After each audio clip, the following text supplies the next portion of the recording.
मध्य रेल्वेची वाहतूक विस्कळीत. मध्य रेल्वे 20 ते 25 मिनिटं विलंबानं, कारण अद्याप स्पष्ट. 2008 मधील मालेगाव बॉम्बस्फोटाचा तब्बल 17 वर्षांनी आज निकाल. मालेगावातील एका धार्मिक स्थळाच्या बाहेर झालेल्या स्फोटामध्ये 6 जणांचा बळी तर 101 जण जखमी. पुणे ड्रग्ज प्रकरणी अटकेत असलेले खडसेंचे जावई प्रांजल खेवलकर आणि इतर 4 आरोपींची पोलीस कोठडी आज संपणार. पुणे कोर्टामध्ये आरोपींना हजर केलं जाणार. महादेव मुंडेंचे कुटुंबीय आज मुख्यमंत्री देवेंद्र फडणवीसांची भेट घेऊन मांडणार कैफियत. तपास अधिकाऱ्यांचा सीडीआर मागवावा अशी कुटुंबियांची मागणी.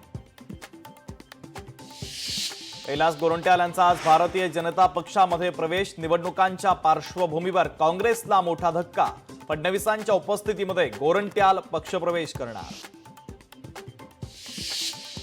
कबुतरांना दाणे खायला घालणाऱ्यांना कोणताही दिलासा नाही. नागरिकांच्या आरोग्यापेक्षा महत्त्वाचं काहीच नाही. उच्च न्यायालयाचा निर्वाळा.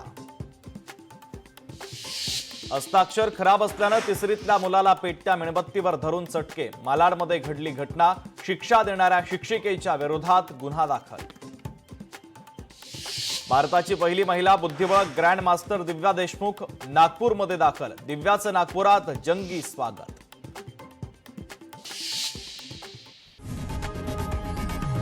लोकशाही मराठी ऐका, पहा, जागरूक रहा.